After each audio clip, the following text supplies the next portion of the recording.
No te rindas solo porque el camino se vuelve pesado.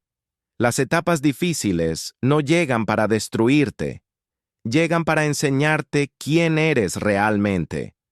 En esos momentos donde nadie te ve, donde parece que nada avanza, es donde se forma tu carácter y se fortalece tu fe.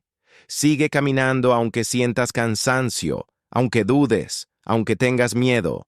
No todos los avances son visibles de inmediato, pero cada paso cuenta. Dios trabaja incluso cuando tú sientes silencio. Mantente firme, disciplinado y agradecido.